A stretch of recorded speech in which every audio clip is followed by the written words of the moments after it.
Ya,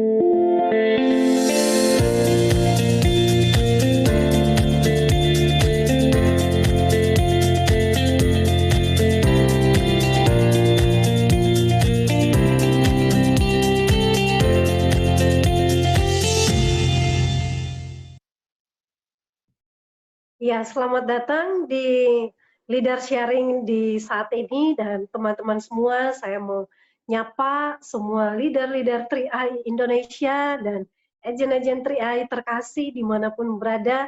Jumpa lagi dalam 3i Live Channel. Dan edisi kali ini, teman-teman, kita akan belajar bahwa krisis ekonomi memang terjadi secara global.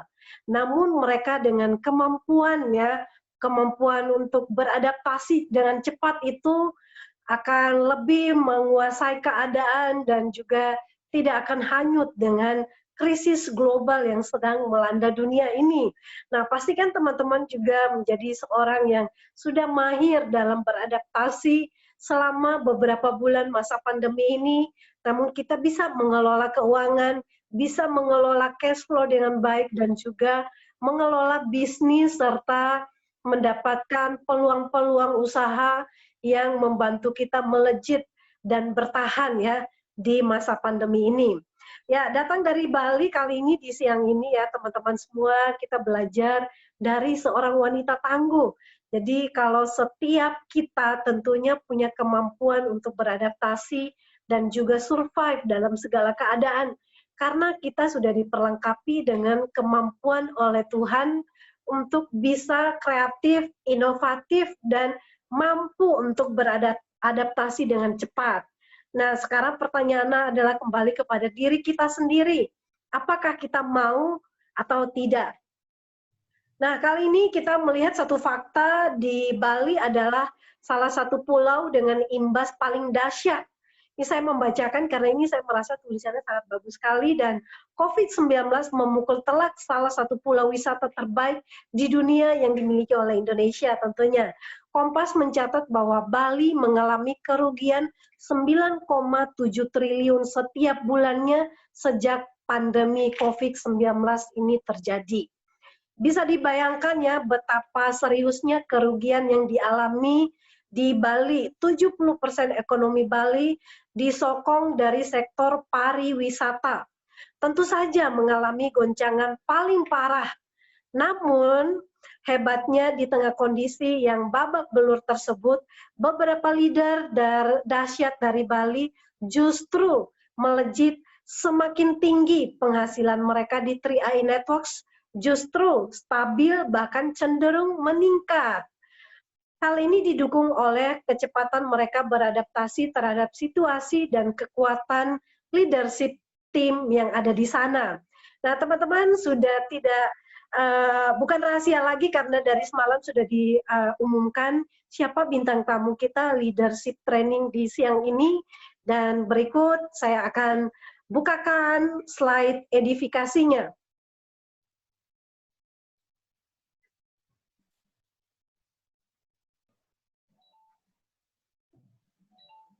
Ini dia wanita tangguh yang saat ini dijuluki dengan wanita yang menginspirasi banyak orang.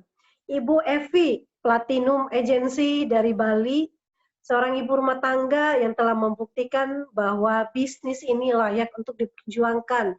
Bergabung di 3i Networks Oktober 2015, dan hanya dalam 3 tahun saja di Juli 2017 mencapai posisi platinum ya, 2 tahun ya, kurang dari 3 tahun teman-teman. Dan apa sih rahasianya? Ibu rumah tangga dan seorang pengelola properti, latar belakangnya bisa mencapai penghasilan yang sangat fantastis di 3i Networks ini dengan penghasilan 50 juta per bulannya, dan juga membeli banyak sekali aset-aset produktif. Nah, tentunya kita perlu belajar nih dari leader yang tangguh satu ini. Langsung saja kita berikan waktu dan kesempatan, kita panggil kali ini dia, Platinum Agency dari Bali, Bu Evi. Selamat siang, Bu Evi. Selamat siang, semangat pagi, Kak Esther. Bagaimana kabarnya di Kota Bali, Bu? Luar biasa, tapi masih inilah ya, belum normal banget ya. Kita new normal tetap harus mengikuti protokol kesehatan, Kak Esther. Ya. Ya, baik sekali. Silakan kira-kira siang ini leadership trainingnya yang akan dibagikan. Saya berikan waktu dan kesempatan, dan setelah itu, setelah sharing mungkin kita akan juga bisa buka ruang untuk tanya jawab. Jadi teman-teman silakan untuk menyimak dari awal sampai akhirnya, pertanyaan hanya seputar materi yang di-sharingkan. Baik. Baik, terima kasih Kak Esther. Apakah ini saya masih tunggu sound dari Pak Sandy ya, atau bisa mulai?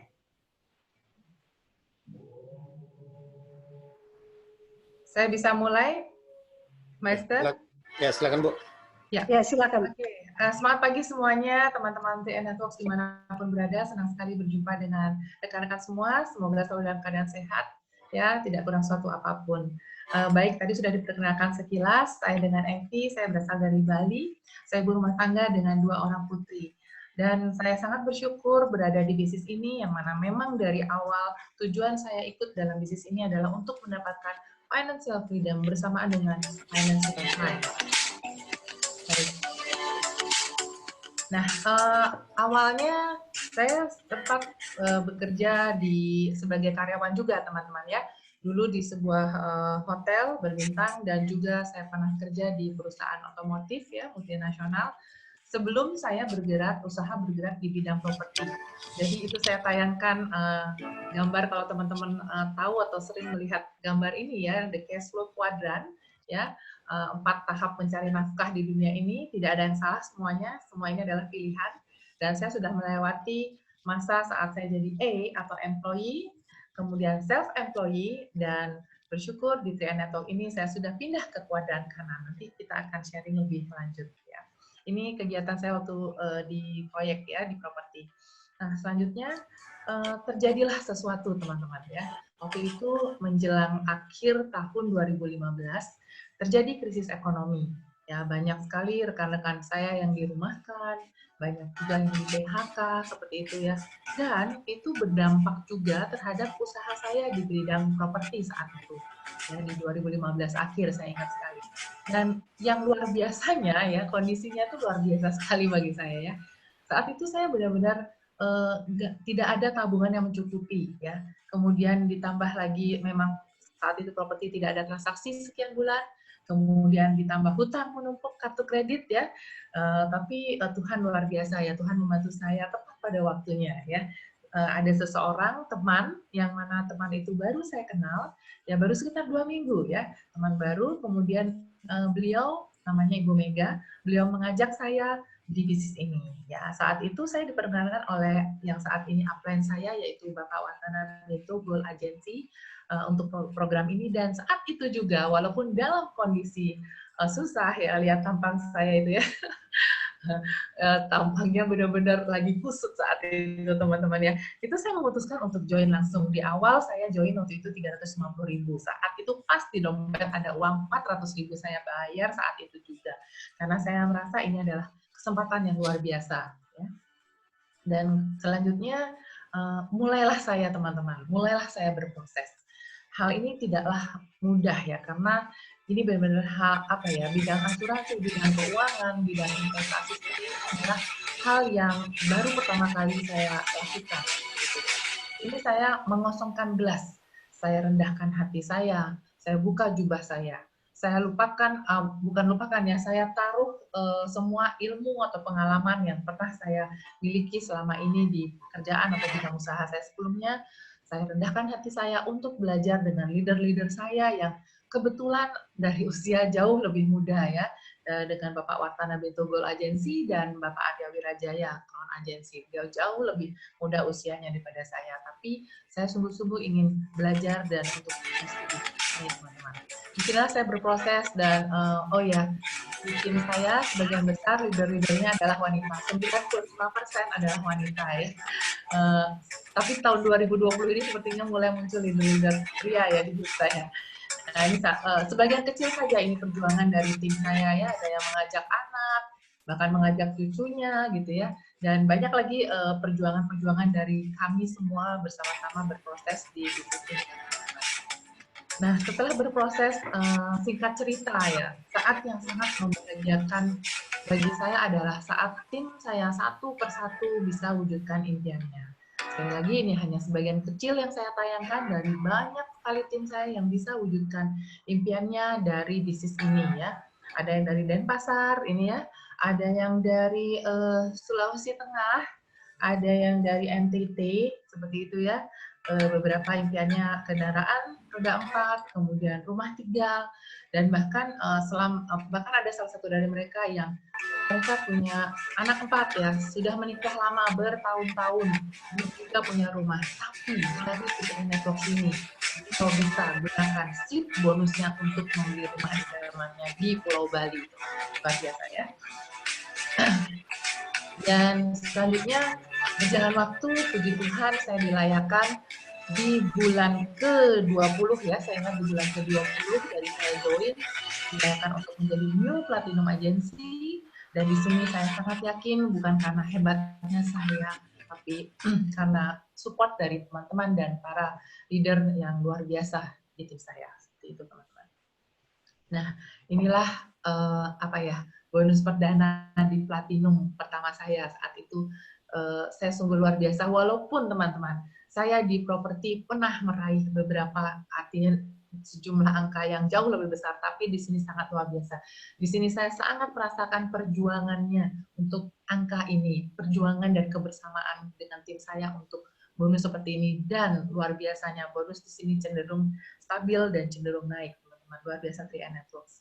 Ya, selanjutnya banyak sekali ya, tidak bisa sebutkan satu persatu reward-reward yang diberikan oleh CHR, salah satunya juga trip Korea kemarin 2 tahun lalu ya kalau nggak salah ya, bersama para leader tangguh di sini, juga ada Kolon Agency, dan saya sangat-sangat terinspirasi sekali dengan leader-leader 3 Networks di sini ya, karena betapa kerendahan hati dan sifat yang humble pada mereka itu sangat membantu mereka untuk mewujudkan posisi atau peringkat atau omset yang luar biasa seperti itu. Saya percaya sekali itu. Nah, selanjutnya saya satukan visi, menguatkan visi lagi bersama suami saya untuk wujudkan impian kami ya, berupa rumah tinggal di kawasan elit di Renon Denpasar, dan juga aset produktif sebuah apartemen. Dan selanjutnya berkat 3 Networks lagi ya, luar biasa. Saya melakukan penambahan aset di Bali, yang mana di situ juga kami dengan suami saya ya, perusahaan konsultan dan real estate agent seperti itu. Semua juga dari 3 Networks. Dan juga aset di luar Bali yang berupa perkebunan sawit ya di daerah Sumatera sana. Nah, ini sangat-sangat bagi saya ini bukan masalah saya mau pamer atau disombongkan, bukan, tapi saya ingin semua yang saya sampaikan ini menjadi inspirasi bagi teman-teman semua bahwa bisnis ini amat sangat layak diperjuangkan. Ya, artinya bagi saya tidak ada usaha yang hianati hasilnya. Cintai saja teman-teman prosesnya, teman-teman akan mendapatkan kebebasan waktu bersamaan kebebasan finansial, atau saya balik juga, kebebasan finansial bersamaan kebebasan waktu. Kita bisa atur waktu kita bersama orang-orang yang kita kasihi tanpa ada kendala secara finansial. Ya, sekian dari saya untuk story saya di awal, mengapa saya join di bisnis ini. Baik, Pak Sandy, mungkin saya lanjut untuk sharing siang ini ya. Teman-teman sudah sudah mendapatkan informasi tentang topik yang saya akan sampaikan, yaitu leadership dengan kerendahan hati. Di sini kenapa saya angkat topik ini, teman-teman ya? Artinya kalau secara bisnis kan lebih kita banyak hal lainnya yang sudah sering disampaikan, tapi saya menyampaikan satu hal ini karena hal ini adalah amat sangat penting dan sangat dasar untuk kita terapkan dalam bisnis kita. Yang mana saya sangat yakin yang namanya bisnis, apalagi 3i Networks. Namanya networks adalah jaringan ya teman-teman ya. Jaringan itu kita berkaitan dengan bekerja dengan banyak orang ya, dengan berbagai karakter orang ya, dengan berbagai sifat orang seperti itu. Dan tidak mudah kita membangun sebuah jaringan jika kita tidak mau membangun komunikasi dan hati yang tulus untuk membantu tim kita yang ada di jaringan kita, seperti itu. Dan leadership dengan kerendahan hati ini, sebelum saya menyampaikan, kita samakan dulu yuk frekuensinya gitu. Kita samakan dulu bahasanya ya. Bahwa yang namanya rendah hati tidak sama dengan rendah diri ya. Kalau rendah diri biasanya itu adalah artinya tidak percaya diri, malu, tidak yakin ya, gampang putus asa seperti itu. Tapi rendah hati, nanti saya akan bahas seperti apa sih yang dikatakan rendah hati seperti itu ya. Nah, di sini saya tayangkan juga beberapa poin-poin atau faktor yang sangat kita perlukan dalam membangun leadership ya. Banyak hal, di situ ada appreciation atau penghargaan, kemudian ada komitmen, responsibility ya, strategi, communication seperti itu, dan banyak hal lainnya. Dan salah satunya di situ saya tampilkan juga humility. Humility itulah yang disebut kerendahan hati. Karena kualitas untuk sebuah leadership atau leadership yang kuat, yang luar biasa gitu ya, harus dipenuhi dengan dua kualitas ini. Yang pertama rendah hati atau humility, yang kedua profesionalisme. Mungkin beberapa orang merasa kan kita harus hanya cukup profesionalisme aja atau komunikasi yang intens saja atau kepandaian, tidak seperti itu ya teman-teman, karena kita harus lengkapi dengan humility yang mana menjadi faktor yang sangat penting dalam membangun jaringan atau sebuah bisnis. Nah, kalau teman-teman ingin menanyakan ya, saya ngambil dari saya simpulkan dari beberapa YouTube dan buku yang saya simak ya, saya baca. Seperti apa sih leadership dengan kerendahan hati seperti itu ya. Di sini saya bukan mengajari ya Bapak Ibu, karena di sini teman-teman semua banyak yang jauh lebih hebat daripada saya ya. Saya ingin sharing, saya ingin berbagi apa yang saya terapkan, dan ini juga menjadi reminder ya, self reminder untuk saya dan semua. Yang pertama adalah selalu mau belajar untuk memberi manfaat. Pemahamannya begini teman-teman. Saat ada tim atau seseorang, entah itu tim baru atau leader ya, yang melakukan bisnis ini, jika dia tidak mau berendah hati, dia mementingkan egonya sendiri, dia merasa hebat, dia tidak akan mau belajar. Dia tidak akan mau belajar mengikuti leadernya yang sudah lebih dahulu sukses. Sedangkan di sini saat kita memiliki kerendahan hati untuk belajar, untuk apa? Karena konsep yang kita harus miliki adalah adanya kita untuk bisa memberi manfaat ke banyak orang. Ibaratnya begini teman-teman, jika piring ya, dalam sebuah piring ada nasi seperti itu ya, bagaimana mungkin kita memberikan nasi atau memberikan makanan kepada orang lain di sekitar kita jika piring itu kosong ya, seperti itu. Jadi saat kita ingin memberi manfaat, isilah di diri kita, tetap kita isi diri dan harus rendah hati untuk bisa mengisi diri itu. Tanpa memiliki kerendahan hati, tidak mungkin piring kita ini berisi dengan baik, piring ini berisi dengan penuh, seperti itu teman-teman. Dan ciri-ciri yang kedua, leadership dengan kerendahan hati adalah percaya diri ya. Itu kebalikan tadi dengan rendah diri ya. Kalau kita rendah diri, kita tidak mungkin punya visi yang kuat, visi yang besar. Kita kaitkan sekarang dengan 3I. Apakah kita berjalan di bisnis ini sudah yakin, sudah sangat yakin dengan perusahaan Sentral Asia Raya? Apakah sudah yakin dan percaya diri dengan konsep 3I Networks? Apakah sudah percaya diri dan yakin dengan tim kita, dan juga percaya diri dengan diri kita sendiri? Itu yang amat sangat penting kita harus miliki saat kita memulai di bisnis ini ya. Visi yang sangat baik ya terhadap perusahaan, terhadap produk, terhadap konsep, terhadap diri kita teman-teman. Dan juga komunikasi juga kita harus, ini salah satu menjadi bagiannya juga dari percaya diri. Jika kita tidak bisa berkomunikasi dengan baik dengan tim, selalu ada konflik ya, baik konflik di atas, konflik di bawah, bagaimana mungkin kita membangun leadership dan tim kerja yang luar biasa teman-teman. Seperti itu. Dan selanjutnya, milikilah rasa aman. Nah, sebenarnya ini korelasinya adalah tentang seperti ini. Jika kita tidak memiliki rasa aman, pertama aman dengan diri kita sendiri ya. Kita akan merasa tidak nyaman dengan misalnya kehebatan orang lain, dengan kepandaian atau keberhasilan orang lain, selalu khawatir dengan persaingan ya, selalu worry, selalu khawatir seperti itu. Jadi tidak ada rasa aman. Nah, seperti itu nggak bisa kita kerja maksimal, teman-teman. Jadi memang kita harus punya rasa aman terhadap diri sendiri dan bagaimana kita bertumbuh dengan diri sendiri. Seperti itu. Jadi kalau kita sudah fokus, caranya adalah fokus untuk kepentingan bersama. Kita tidak perlu takut disaingi oleh misalnya dari kita takut bahwa kita nanti akan disalib nih sama donan kita takut nanti tim yang baru akan nyalip kita. Nggak perlu teman-teman, kalau kita sudah memiliki rasa aman dan fokus kita untuk kepentingan bersama, kita justru happy, kita justru senang. Tanyakan tim saya ya, saya benar-benar ingin mereka berhasil di situ. Kalaupun nyalip saya, nggak apa-apa, silahkan seperti itu teman-teman. Karena kita fokusnya adalah untuk kepentingan bersama ya.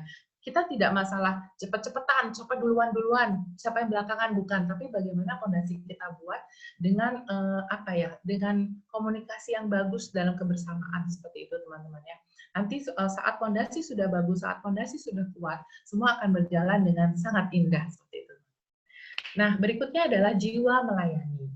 Ini juga tidak mungkin ya dimiliki jika kita menerapkan leadership tanpa kerendahan hati ya. Bagaimana kita, apalagi kita kan berkaitan dengan jaringan ya, dengan ribuan ya, belasan ribu ya, puluhan ribu bahkan untuk kron mungkin ya, untuk bisa melayani semua jaringan kita. Tapi tetap saya terapkan ke tim saya bahwa tetap kita harus bisa memilah leader yang baik dan leader yang benar. Kita nggak harus menjadi leader yang baik untuk semua, karena kalau leader yang baik itu relatif teman-teman. Mungkin baik untuk si A belum tentu untuk si B. Baik untuk si B belum tentu baik untuk si C seperti itu. Tapi jika kita menjadi leader yang benar, pastilah itu baik. Karena leader yang benar pasti akan memberikan semua yang terbaik untuk timnya sesuai dengan sistem yang sudah ada, teman-teman. Nah, di sini jiwa melayani bagaimana kita empati dan peduli dengan tim kita, ya. Dan bagaimana kita belajar bersama, keep growing, ini sangat saya tekankan sama tim saya. Selalu pertanyaan pertama saya di awal, walaupun orang itu baru join, ataukah dia saat bertumbuh menjadi leader, pertanyaan saya, mau nggak tetap belajar, tetap bertumbuh bersama saya, tetap berproses di sini bersama saya, seperti itu. Sehingga saat kita memiliki jiwa melayani, kita akan fokus dengan membentuk komunitas yang sehat, komunitas yang benar-benar setulus hati saling membantu. Karena namanya sekali lagi saya ulangi, 3M Networks is jaringan seperti itu. Jadi tidak mungkin kita bekerja sendiri-sendiri. Maka saya suka ngomong kayak gini. Ini kalau sama tim saya, kalau mau bekerja sendiri nggak bisa sukses, nggak bisa hasilnya maksimal ya. Kalau mau hasilnya maksimal, harus kerjanya tim, kerjanya rame-rame, saling support seperti itu. Itu konsep yang sangat sederhana, tapi jika semua mau menerapkan seperti itu hasilnya luar biasa. Dan yang terakhir, saya rasa ini semua juga sudah paham ya, bagaimana kita the power of bersyukur, the power of grateful. Ini akan gimana ya? Kalau orang kita selalu bersyukur, mulai dari bangun pagi kita mulai dengan rasa syukur, itu akan menimbulkan kebahagiaan dalam hati, kita akan selalu merasa bahagia. Nah, saat kita bahagia, pencapaian pun akan lebih efektif dan maksimal, teman-teman. Nggak mungkin kita bakalan ngotot kerja, ya jumpalitan kerja, tapi hati kita nggak bahagia, nggak bakalan sukses. Makanya saya sering bilang sama tim saya juga, bahagia dulu baru sukses. Jangan dibalik ya. Ya iyalah, Bu Evi sudah puluhan juta ya bisa bahagia. No, saya bilang bukan karena itu. Saya justru bisa seperti ini karena saya bahagia dulu, saya bersyukur dulu, seperti itu. Jadi konsepnya kadang suka terbalik, teman-teman ya. Ya Bu, saya belum semangat, kan saya belum dapat puluhan juta seperti Ibu, bukan seperti itu ya. Justru kita ciptakan kebahagiaan dulu dari diri sendiri, seperti itu teman-teman. Kita selalu bersyukur, maka hasilnya itu otomatis teman-teman bisa terapkan deh. Itu luar biasa sekali, the power of grateful ya. Seperti itu teman-teman. Mudah-mudahan saya tidak kecepatan ya. Ya. Nah, ini saya juga mengambil beberapa komparasi ya dari sebuah buku dari Dr. Martin Luther King ya. Beliau juga menyampaikan hal yang sama. Terutama ini saya suka banget di poin pertama. Motivasinya apa dulu nih? Motivasinya saat kita membantu tim, motivasinya hanya untuk keuntungan diri sendiri, ataukah memang kasih atau untuk membantu mereka, membantu dengan sungguh-sungguh, memberikan kondisi yang sangat menyenangkan untuk tim seperti itu. Motivasinya kita harus benar dulu, teman-teman. Kalau enggak pun kita nggak akan menerapkan leadership yang rendah hati itu. Nah, yang kedua tadi sudah juga saya sampaikan ya, dengan telah dari Dr. Martin Luther King juga sama ya, bagaimana kita menciptakan rasa aman seperti itu minimal dari diri kita sendiri dulu, dan itu akan tertular kepada tim kita. Percaya deh teman-teman, suatu energi yang positif, suatu rasa yang positif itu akan menular otomatis ke tim kita tanpa kita harus capek-capek ngomelin ya gitu. Nah kemudian rasa melayani juga tidak bisa kita buat-buat ya. Bagaimana kita memberi manfaat. Saya suka kadang-kadang saya tegur leader yang misalnya begini ya, di tim saya ya, misalnya dia merasa sudah punya lumayan penghasilannya dari 3i, tapi kemudian jadi zona nyaman, jadi malas melayani seperti itu. Jadi itu otomatis pengaruh banget dengan perkembangan jaringan dan omsetnya. Jadi karena memang kita harus pegang konsepnya atau visi dari kita, ya, terutama teman-teman yang sudah jadi leader, ya sudah punya tim. Saya bilang saya nggak ngelihat posisinya, tapi kalau sudah punya tim, saya anggap adalah seorang leader gitu, di mana kita harus benar-benar memberi manfaat kepada tim kita dengan apa ya istilahnya berinvestasi energi kita, waktu, artinya memberi bukan hanya finansial, tapi memberi itu bisa energi, perhatian, waktu kepada tim kita. Bagaimana kita nggak bisa sebagai leader, oh kalau saya lagi mood aja nih, saya kasih perhatian ke tim. Saya kalau lagi good mood, saya baru deh sibuk bantu-bantu tim. Tapi kalau saya bad mood, nggak lah, mungkin nggak usah jawab-jawab WA seperti itu ya. Jangan sampai seperti itu ya teman-teman. Apapun kondisi kita. Nah itu tadi terkait dengan profesional ya. Bagaimana kita di sebuah leadership diperlukan rasa profesional atau kemampuan profesional yang bagus. Jadi kita nggak bisa lihat mood kita atau rasa yang saat kondisi kita saat ini. Apapun mood kita, apapun kondisi kita, ya kita tetap harus melayani, tetap memberikan manfaat kepada tim kita semampu kita, seperti itu teman-teman. Dan tadi juga ya, tetap di-review lagi, The Power of Bersyukur ini akan menghasilkan feel good ya, feel good akan menghasilkan pencapaian yang efektif dan maksimal, seperti itu teman-teman. Itu saja ya, singkat, simpel sekali teman-teman ya.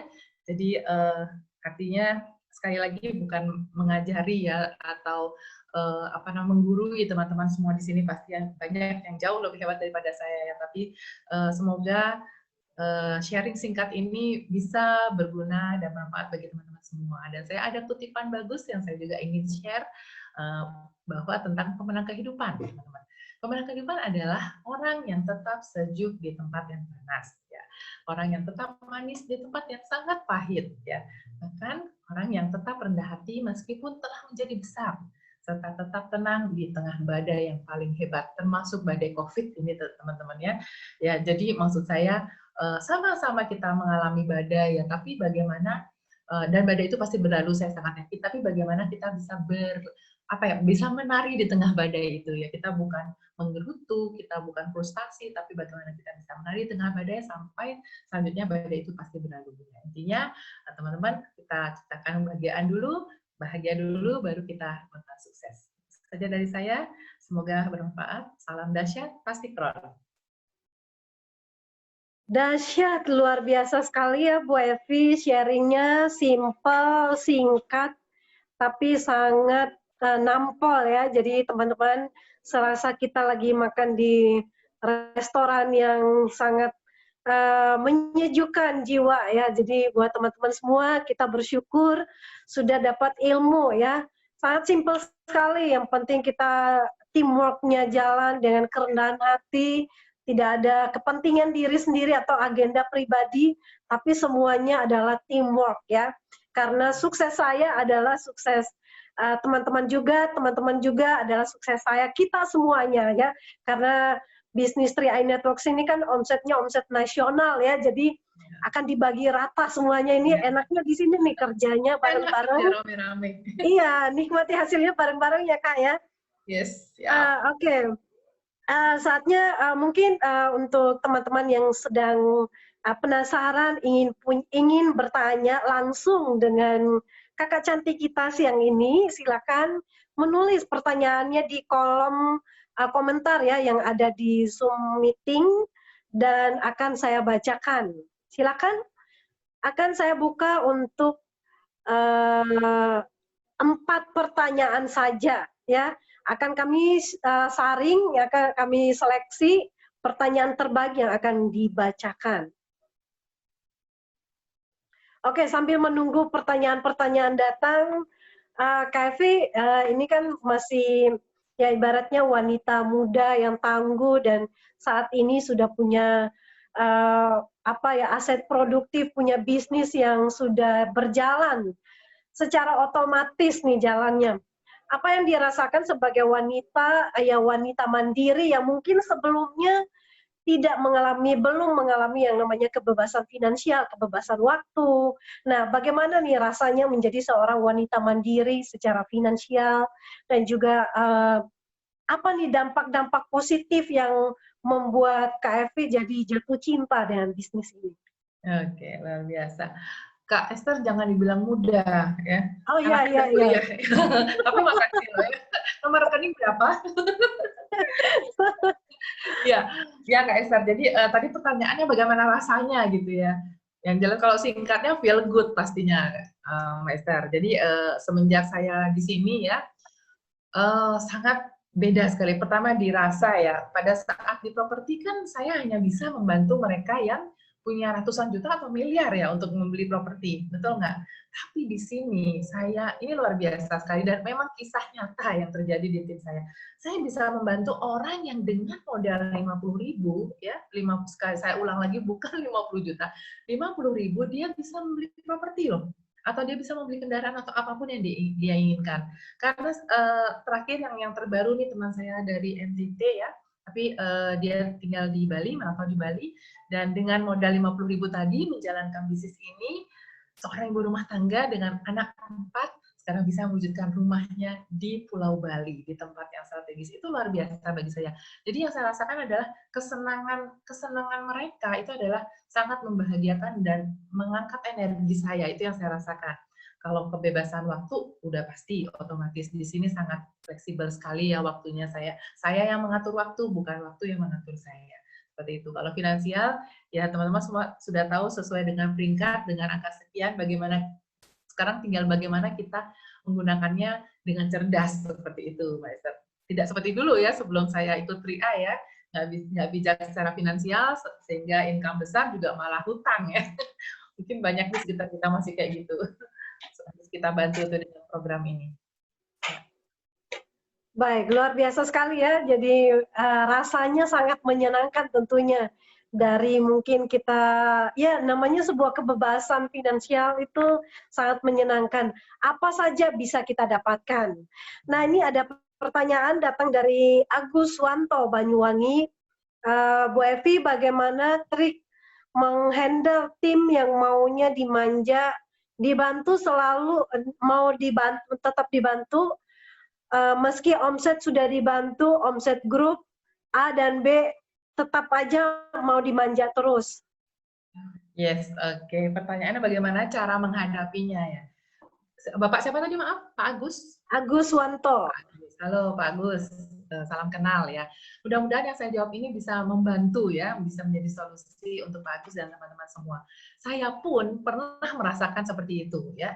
Ini saya sudah berikan, artinya sudah berikan bantuan malah 2 jalur tadi kata Pak Agus ya Mbak Esther ya. Kok Ya. malah tetap manja nih gitu ya, tetap malah nuntut gitu ya. Kalau prinsipnya gini teman-teman ya Pak Agus dan teman-temannya, kalau berlian ya, kalau emang berlian, nggak dibantu pun jadi berlian, benar nggak? Yes. Tapi kalau istilahnya batu kerikil, dibantu, dikasih apapun, ya tetap batu kerikil. Seperti itu. Karena saya di awal pun melakukan hal yang sama. Saya nggak menunggu saya harus dibantu dulu, tapi saya yang inisiatif kontak leader saya atau kita melakukan secara mandiri seperti itu. Yang kedua, saya tadi sempat selipkan di sharing saya tadi menjadi leader yang baik dan leader yang benar. Tidak mudah teman-teman, tapi bukan berarti tidak mungkin ya. Saya sudah mengalaminya sendiri. Ya kadang-kadang namanya cewek apalagi ya pasti ada lebih kerasa gitu ya, lebih nggak enakan, tapi itu sangat tidak efektif dalam bisnis ya, terutama di bisnis ini ya. Untuk menjadi leader baik, ya kita bisa aja mungkin baik Pak Agus baik pada bapak tadi, bapak atau ibu tadi, baik menurut dia gitu. Tapi sebenarnya itu tidak benar. Dengan membantu terus-terusan, toh juga tetap aja dia akan menuntut, tetap aja mungkin nantinya akan komplain gitu. Tapi kalau menjadi leader yang baik, kita pilah Pak Agus. Saran saya pilah di tiap jalurnya, siapa nih yang satu visi, ayo ya pegangan tangan yuk sama saya, siapa nih yang satu misi sama saya, ayo kita jalanin, udah ada relnya nih menuju ke Crown Agency, seperti itu akan sangat efektif sekali Pak Agus ya. Luar biasa nih, keren pertanyaannya ya. Semoga bisa menjadi jawaban untuk Pak Agus ya, seperti itu Pak Estan. Intinya kita harus bisa memilah siapa orang yang tepat yang bisa kita bantu. Baik, terima kasih Kak Evi, dan ini datang lagi pertanyaan kedua dari Muji Herayani. Saya ada mitra menduakan bisnis. Dulu sebelum mendua semangatnya luar biasa. Setelah mendua semangatnya turun drastis. Dan sekarang tiba-tiba chat minta dibantu ditaruh mitra karena omsetnya menurun. Bagaimana sikap sebagai leader? Oke, Mbak Muji ya. Kayaknya lagi banyak saat ini yang mendua, benar nggak sih? Betul, betul sekali. Banyak yang selingkuh gitu loh. Dia pikir dengan berpindah ya, terus ngelihat rumput tetangga lebih hijau, terus lebih bagus begitu. Sedangkan kita sudah di kapal besar yang keren, yang sudah melewati badai dahsyat, ya nggak? Sudah melewati krisis dan tetap stabil di sini. Nah itu mereka yang seperti itu sebenarnya mereka memang tipe yang tidak setia gitu ya. Dan kalau pertanyaannya bagaimana untuk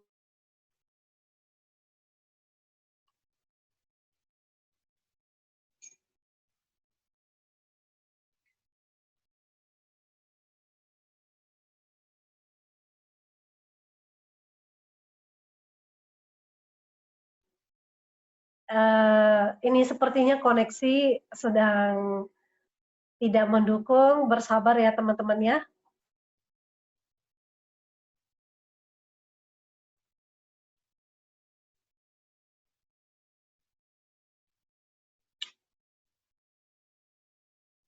Ya, baik teman-teman. Halo Pak Sandy. Ya. Koneksi dari Bu Evi, bukan dari saya kan ya? Ya. Ya. Oke, teman-teman semua, berarti sambil menunggu untuk terkoneksi dengan Bu Evi kembali, silakan ya, masih ada 2 kesempatan ya, pertanyaan terbaik yang akan dibacakan. Jadi teman-teman silakan untuk menuliskan pertanyaannya ya seputar leadership tadi, materi yang di-sharingkan.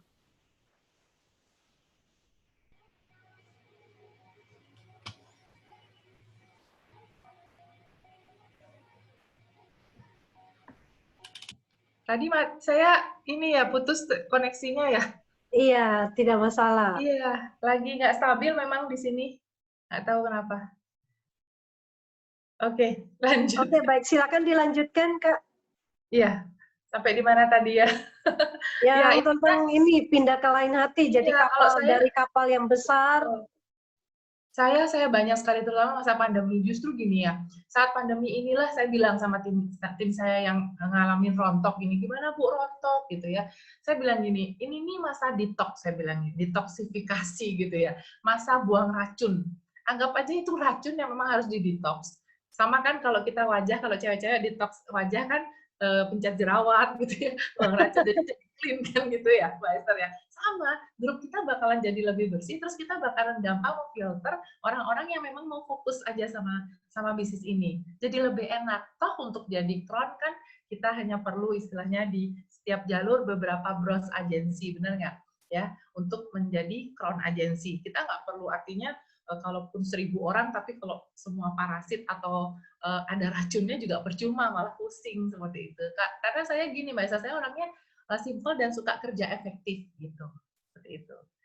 Jadi next aja Mbak Muji ya, masih banyak yang bisa kita bantu. Dahsyat. Oke, Kak Evi, ini satu pertanyaan juga ya, yang ini sebenarnya yang saya mau tanyakan. Kalau kita kan bisnis ini kan memang teamwork ya.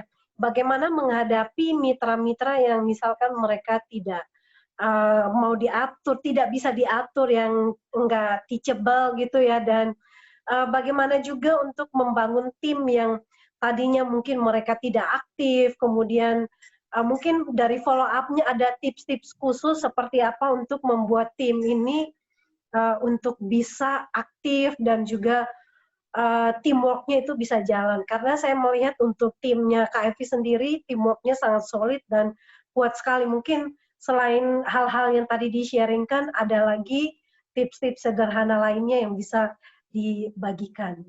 Oke. Nafas bisnis ini adalah pertemuan, betul ya? Kalau nggak pakai pertemuan berarti nggak nafas gitu ya. Kalau nggak nafas berarti mati. Seperti itu. Jadi kalaupun masa pandemi, saya nggak pernah menghentikan namanya pertemuan, Mbak Esther ya. Kemarin waktu lockdown, waktu work from home, itu benar-benar justru membuat saya makin nih apa nih gitu, saya harus benar-benar tetap lakukan pertemuan, karena kalau misalnya, karena pengaruh lingkungan itu sangat-sangat ya, tidak hanya di bisnis ini, dalam bertumbuh pun, dalam kehidupan sehari-hari, pengaruh lingkungan itu amat sangat penting sekali dan berpengaruh terhadap pola pikir kita. Kalau tidak dibuat pertemuan, baik itu online ataupun offline, maka dia akan kena virus ya, apalagi sekarang kan lagi banyak virus ya di masa pandemi ini ya, banyak orang jadi galau, frustasi seperti itu, dia akan ke bawah arus itu, Mbak Esther.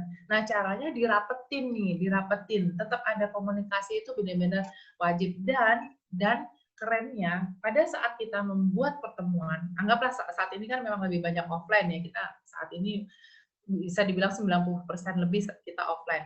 Nah, saat itu kita akan lihat, saya selalu monitor, Mbak Esther, tiap jalur saya, dan leader di bawah saya pun, saya arahkan untuk memonitor, bukan hanya nge-zoom aja, duduk manis, ngobrol-ngobrol, bukan, tapi kita monitor siapa aja, kita akan hafal kok, orang-orangnya itu-itu aja yang memang komit ya. Yang nggak komit biasanya hanya banyak komplain, tapi tidak pernah mau belajar, tidak pernah mau merapatkan barisannya dengan kita, seperti itu. Bahkan dengan adanya pandemi ini, dengan work from home, kita lebih ke filter, seperti yang saya bilang tadi. Kelihatan orang-orang yang memang tetap komit, kelihatan leader-leader tangguh, yang tetap komit di masa pandemi ini. Ya, karena gini, karena kalau bonus gede, omset gede, kalau orang happy mah anak TK juga happy, bener nggak? Anak kecil dikasih coklat senang gitu. Tapi masalahnya, pertanyaannya, pada saat bonus turun, grup rontok, tetap happy nggak gitu loh, tetap mau berjuang nggak? Nah, mereka yang tetap mau, itu tadi saya bilang adalah mereka leader-leader tangguh, itulah yang akan bersama kita menuju puncak kesuksesan. Seperti itu, Mbak Esther. Dahsyat ya, luar biasa. Jadi teman-teman kita sudah belajar ya bagaimana untuk membangun tim yang sama-sama bisa berlari dan mencapai impian bersama. Dua pertanyaan lagi nih Kak, ini bagus ya, juga nih, ada. pertanyaannya masih nyambung ya. Jadi selamat siang Bu Evi, ini dari Sutarno, Bekasi. Saya ingin bertanya bagaimana cara untuk membangun rasa percaya diri, memiliki visi dan komunikasi yang baik. Nah, keren nih pertanyaannya. Kita jadi seminar aja nih. Merangkap pertanyaannya bagaimana untuk percaya diri, seperti itu ya. Sebenarnya gini, percaya diri sama apa tadi Mbak Esther, maaf? Percaya diri, memiliki visi dan komunikasi yang baik. Oke, kalau percaya diri kan tentang diri kita nih. Ketahui dulu diri kita, ya Bapak atau Ibu yang menanyakan tadi, ketahui dulu diri kita, apa kelebihan kita dan kekurangan kita. Kita jangan fokus, biasanya orang lebih fokus ke kekurangan, benar nggak? Kalau kita fokus sama kurangnya kita nggak bakalan bisa percaya diri sampai kapanpun, benar ya?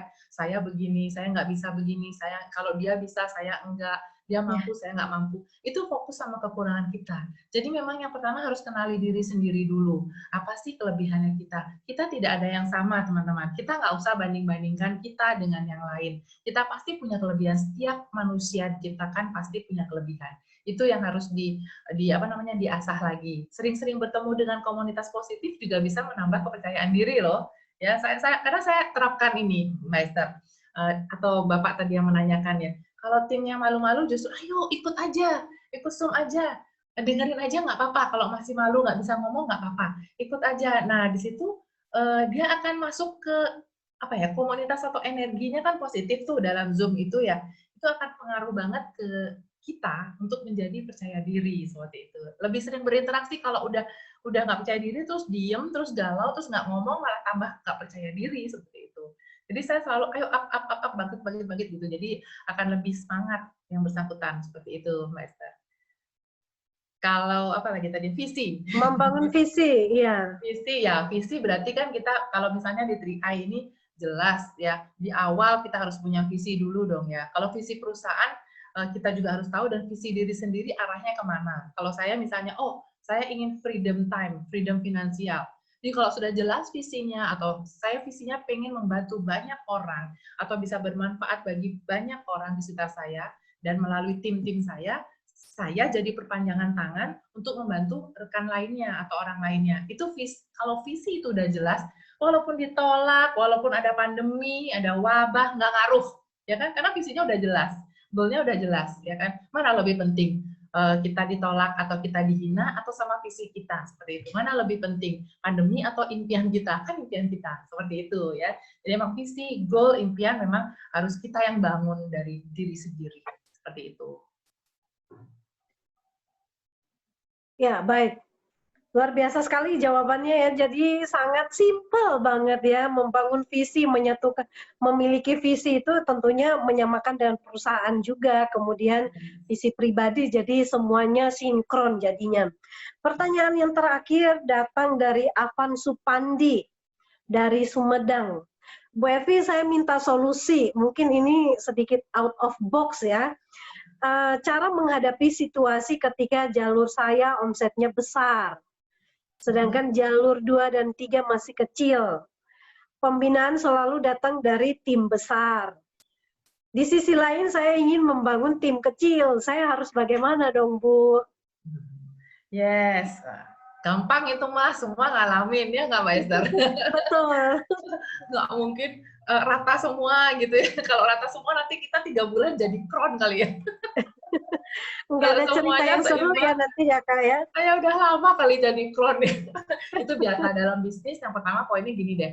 Yang namanya bisnis grafik naik turun itu pasti. Nggak hanya di 3A ya, bisnis apapun. Coba deh tanya teman-teman kita yang punya usaha atau bisnis. Itu biasa naik turun. Terus kalau ngomongin jaringan, kalau saya Bapak ya, Bapak atau Ibu tadi, kalau saya di di 3 jalur, satu yang besar banget, yang 2 belum, saya pernah mengalami di titik itu. Caranya, kadang gini, sebelum saya kasih tahu caranya, kadang banyak orang yang merasa malah dicuekin itu jalur besar. Oh ya Bu, saya misalnya nih saya tegur leader saya, kok nggak pernah masuk nih di jalur ini. Oh ya Bu, itu kan sudah banyak yang ini, banyak bronze, sudah banyak yang mandiri. Saya ngurusin jalur ini dulu Bu, biar saya naik peringkat. Nah itu yang saya tadi bilang ya. Bisa nggak kita di bisnis ini dengan leadership-nya kita visinya adalah untuk memberi manfaat untuk semua. Maksudnya nggak bisa satu aja, oh kalau udah besar kita tinggal. Nggak. Tapi justru dibalik. Gini teman-teman, kalau saya, di jalur besar kita jadikan jalur belajar. Di situ kita belajar membina lebih banyak orang kan. Jalur besar pastinya kan lebih banyak orang, lebih banyak pembelajaran, lebih banyak konflik juga pastinya dong kalau jalur besar yang lebih beragam.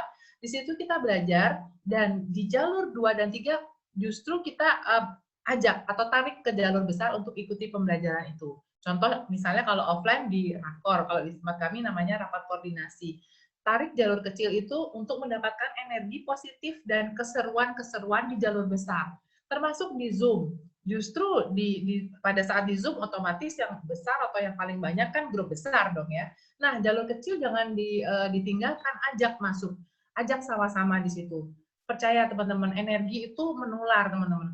Tapi itu mulai dari diri kita ya. Kalau kitanya energinya masih negatif, tetap aja nggak bisa membuat yang mereka yang lagi down ya menjadi up, itu nggak bisa. Harus mulainya dari energi kita dulu, seperti itu. Itu aja sih simpelnya ya. Jadi jadikan jalur pembelajaran untuk di jalur besar, untuk membesarkan 2 jalur lainnya. Baik. Dahsyat sekali ya solusi yang diberikan. Jadi semoga semua pertanyaan ini sudah terjawab. Ada 4 pertanyaan, dan yang lainnya maaf pertanyaannya sudah ditutup dan tidak dibacakan karena waktu ya sudah selesai. Dan sebelum kita selesai nanti mungkin Kak Evi bisa memberikan closing statement ya untuk kita semua, bagaimana memotivasi kita untuk tetap eksis dan juga konsisten fokus sampai pada akhirnya. Oke, baik. Ada closing statement nih ya. Oke, jadi kalau saya simpulkan dari yang saya sharingkan tadi, untuk di bisnis kita ataupun dalam kehidupan sehari-hari, Yang penting kita yang utama yang sangat sederhana dan semua orang bisa adalah rasa bersyukur itu dulu. Terus yang kedua, kasih dan melayani ke tim kita. Karena gini teman-teman, nggak perlu harus jadi hebat dulu, atau nggak perlu harus punya ijazah S1, S2, S3 dulu, atau nggak perlu jago ngomong dulu untuk bisa membantu atau memberi manfaat ke tim kita. Toh bantuan tidak harus berupa uang. Kita bisa memberikan perhatian, kita bisa berikan masukan seperti itu. Jadi yang kedua itu tadi ya, memang keinginan untuk benar-benar mau melayani atau memberi manfaat ke banyak orang. Dan saat pandemi saat ini, dari saya tips buat teman-teman semua, yakin saja bahwa badai pasti berlalu. Tapi bagaimana kita menjalani badai ini ya, supaya tetap maju, tetap growing, tetap bertumbuh, sehingga nanti otomatis akan banyak hal kebaikan yang datang pada kita. Jangan sekali-sekali biarkan pikiran negatif atau sikap negatif sedikit pun dari diri kita, karena itu juga akan menarik hal-hal yang negatif. Intinya itu aja, Pak Esther ya. Semoga bisa berguna bagi teman-teman semua. Baik, tanpa terasa ya durasinya sudah selesai dan closing statement yang sangat membuat kita untuk termotivasi ya, karena membangun bisnis ini tentunya kita nggak hanya jago closing, tapi juga bisa maintenance tim, membangun juga kekuatan dalam diri kita untuk menjadi seorang leader yang bisa melayani dan ya seperti moto dari perusahaan, because we do care ya. Jadi kita saling peduli, kita saling yang jangan nunggu kita besar dulu, tapi justru yang sekarang ini kalau kita ingin jadi besar ya, otomatis kita harus melayani tim kita, membantu mereka untuk mengangkat mereka menjadi orang-orang yang lebih baik lagi. Baik, terima kasih Kak Evi untuk sharingnya sangat luar biasa, dan juga untuk semua partisipan yang pertanyaannya mungkin tidak sempat bisa dibacakan, tapi teman-teman bisa mendengarkan kembali videonya YouTube yang akan di-share, dan juga bisa membagikannya kepada timnya supaya semuanya berlomba-lomba mendekat ke api unggun ya, sumber api di mana pertemuan ini yang nanti akan membakar semangat tim kita. Karena ini adalah bisnis yang dimana nyawanya adalah pertemuan. Nah, demikianlah teman-teman, dan jangan lupa untuk memotivasi timnya, hari Senin ya kita akan review lagi tentang strategi 3 on 1. Jadi hari Senin ini kita akan langsung ngobrol dengan praktisi, orang-orang yang sudah mempraktekkan strategi 3 on 1 dalam selama masa pandemi ini, dan mereka hasilnya seperti apa. Teman-teman akan mendapatkan banyak sekali masukan dan juga inspirasi. Dan jangan lupa untuk hadir karena Crown 001 juga akan ada bersama dengan kita untuk share. Pastikan teman-teman ada seat 1000 seat yang sudah tersedia di Zoom bisa dipenuhi. Pastikan ya 10 menit sebelumnya sudah ready, karena pastinya akan berebutan untuk masuk ke Zoom juga. Baik, demikianlah acara ini. Silakan teman-teman kosongkan waktunya untuk hari Senin ya, jam 7 malam, dan sampai ketemu di kesempatan berikutnya. Terima kasih untuk Pak Sandy, Bu Sari, Pak Frans, dan juga Kak Evi, bintang tamunya siang ini. Untuk semua partisipan semuanya tetap berjuang, dan sampai ketemu di puncak kesuksesan. Go Crown!